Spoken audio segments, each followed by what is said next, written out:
தொழில்துறை அமைச்சர் ஒரு அறிவிப்பை வெளியிட்டார். ஒரு வெற்றி காயத்தை அறிவிச்சு ஒரு வெள்ளை காயத்தை காட்டி இதுதான் வெள்ளை அறிக்கைன்னு சொல்றார். ஆக எவ்வளவு ஏத்த இருந்தா இப்படி பேசுவார்? எங்க நாட்டு மக்கள், இங்க படித்த இளைஞர்கள் இருக்கிறீங்க, நாட்டில் பல லட்சம் பேர் வேலை இல்லாம இருக்கிறாங்க. திராவிட முன்னேற்ற கழக அரசு அமைந்த பிறகு இந்த 52 மாத திராவிட முன்னேற்ற கழக ஆட்சியில் 922 புரிந்துணர்வு ஒப்பந்தங்கள் போடப்பட்டதாகவும் அதிலே கிட்டத்தட்ட 10 லட்சம் தொழில் முதலீட்டு ஈர்க்கப்பட்டதாகவும் அதில் 32 லட்சம் பேருக்கு வேலை கிடைக்கும் என்றும் அதோட 75% புரிந்துணர்வு ஒப்பந்தம் நிறைவேற்றப்பட்டதாக திரு ஸ்டாலின் அவர்கள் ஜெர்மன் நாட்டுக்கு செல்கின்ற பொழுது பத்திரிகையாளரை சந்தித்து இப்படி ஒரு செய்தி வெளியிட்டு போயிருக்காங்க. திரு ஸ்டாலின் அவர்களே, திரு தொழில்துறை அமைச்சர் டிஆர்பி ராஜா அவர்களே, இதற்கு விளக்கம் கொடுக்கப்பட வேண்டும். ஒரு முதலமைச்சர் இன்னைக்கு தொலைக்காட்சியில பேட்டி கொடுக்கின்ற பொழுது இந்த செய்தியை சொல்லிக்கிறார்.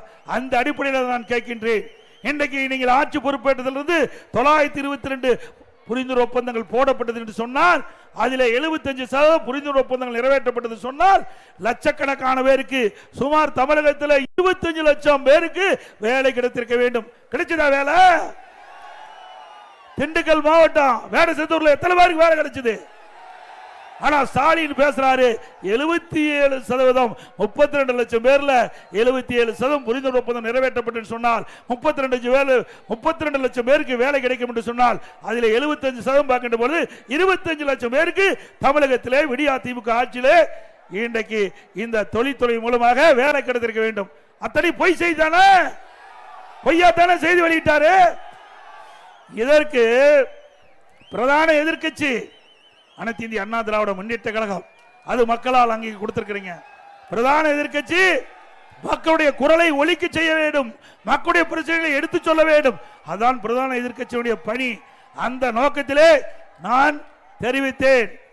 இன்றைக்கு திரு ஸ்டாலின் அவர்களே, உங்களுடைய ஆட்சியிலே இன்றைக்கு 10 லட்சம் கோடி தொழில் முதலீட்டு ஈர்க்கப்பட்டதாகும், 922 புரிந்துணர்வு ஒப்பந்தம் போட்டதாகவும் நீங்கள் வெளியிட்டிருக்கீங்களே, அதற்கு வெள்ளை அறிக்கை வேண்டும். வெள்ளை அறிக்கை வேணும்ல, நீங்க தெரிஞ்சுக்க வேணும்ல. அப்படி தெரிஞ்சா தானே எவ்வளவு தொழில் வந்தது, அந்த தொழிலுடைய நிலைமை என்ன, எத்தனை தொழில் பயன்பாட்டுக்கு வந்திருக்குது, எவ்வளவு நிதி தமிழ்நாட்டுக்கு வந்திருக்குது, தொழில்துறை மூலமாக எவ்வளவு பேருக்கு வேலை கிடைத்திருக்கு என்ற விவரத்தை கேட்டா வெள்ளை காயத்தை காட்டுகிறார். திரு டிஆர்பி ராஜா அவர்களே, உங்களுடைய ஆட்சி வெற்றி விளம்பர ஆட்சி என்பதை நீங்கள் வெள்ளை காயத்தை காட்டி நிரூபித்து விட்டீர்கள்.